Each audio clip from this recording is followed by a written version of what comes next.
বিসমিল্লাহি রহমানির রহিম। আসসালামু আলাইকুম এভরিওয়ান। জুয়েল চ্যানেল পক্ষ থেকে আপনাদেরকে আবারও স্বাগতম।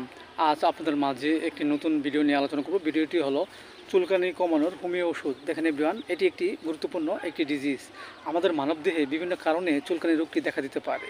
যেমন দেখা যাচ্ছে যে আমাদের ব্লাডে যদি কোনো সমস্যা থাকে কিংবা পরিপাকতন্ত্রে কোনো ত্রুটি থাকে, এর ফলে আমাদের মাঝে চুলকানি রোগটি অবিরাম দেখা দিতে পারে। সো এভরিওয়ান, এই রোগটি আমাদের মাঝে হলে যে লক্ষণগুলো থাকে তা হলো দেখা যাচ্ছে যে আমরা যদি অবিরাম পানিতে নেমে কাজ করি এবং অনেক সময় দেখা যায় যে হঠাৎ যদি আমাদের শরীরে চাকা চাকা বন্য হয়, প্রচুর চুলকায়, ব্যথা করে, এক্ষেত্রে অবশ্যই আমরা যে ওষুধটি খাবো সেটা হলো রাক্সোস 30। আমরা 2 ফোঁটা করে সকাল বিকাল 2 বার সেবন করতে পারি।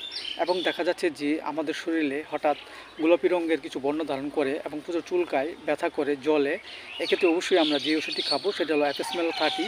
2 ফোঁটা করে সকাল বিকাল 2 বার সেবন করতে পারি।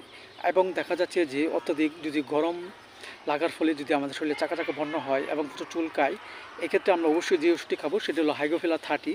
আমরা 2 ফোঁটা করে সকাল বিকাল 2 বার সেবন করতে পারি।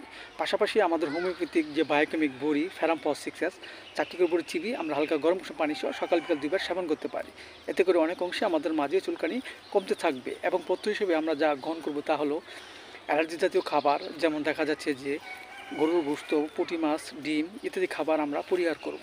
এতে করে অনেক অংশে আমাদের মাঝে চুলকানি কমে যাবে। সো এভরিওয়ান, ভিডিওটি ভালো লাগলে অবশ্যই আপনারা লাইক দিয়ে সাবস্ক্রাইব করবেন এবং অবশ্যই শেয়ার করে দিবেন। সবাই ভালো থাকেন, সুস্থ থাকেন। Thank you so much.